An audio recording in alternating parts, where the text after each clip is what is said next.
Tendance, mon ami, chaque soir en ouverture de Smart Bourse, nous retrouvons Pauline Gratel qui vous apporte les infos clés du jour sur les marchés. Bonsoir Pauline. Bonsoir. Séance plutôt calme aujourd'hui, après la tempête de la semaine dernière et au démarrage d'une semaine qui s'annonce chargée. Oui, elle sera chargée tant côté macro que côté micro. Pour rappel, on attend donc la décision monétaire de la Réserve fédérale américaine, celle de la Banque du Canada et en zone euro, les premières estimations de croissance des différents pays pour le 4e trimestre, ainsi que les estimations d'inflation pour le mois de janvier qui seront aussi regardées.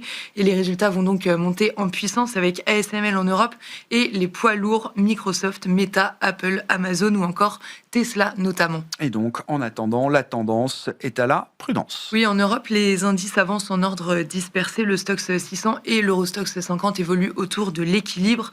En France, le CAC 40 est également autour de l'équilibre, au-delà de 8100 points, à nouveau pénalisé par Danone qui cède encore 6% au cours de la séance après de nouveaux rappels de lait infantile.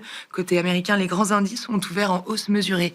Pas mal d'agitation sur les marchés de devises et dans ce contexte, les métaux précieux, entre autres, poursuivent leur envolée avec ce statut de valeur refuge. Oui, tout d'abord, un mot de l'or qui dépasse un seuil important, celui de 5 000 $, en hausse de plus de 2%. L'once d'or dépasse même 5 100 $ aujourd'hui.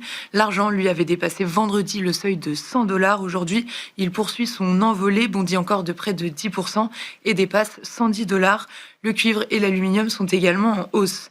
Alors que la pression reprend sur le dollar, le marché d'échange est animé par des rumeurs d'intervention pour stabiliser le yen japonais en coordination avec le Trésor américain. Et puis, qu'en est-il des marchés obligataires également dans ce contexte, Pauline ? Les rendements souverains semblent se stabiliser. Aujourd'hui, côté américain, le rendement à 10 ans se détend légèrement pour évoluer autour de 4,20%.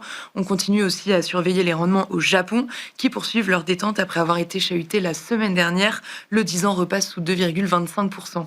Les opérations sur capital à signaler et celle notamment de Daniel Kretinsky qui lance une OPA sur Fnac Darty. Oui, le titre s'envole de 20% au cours de la séance.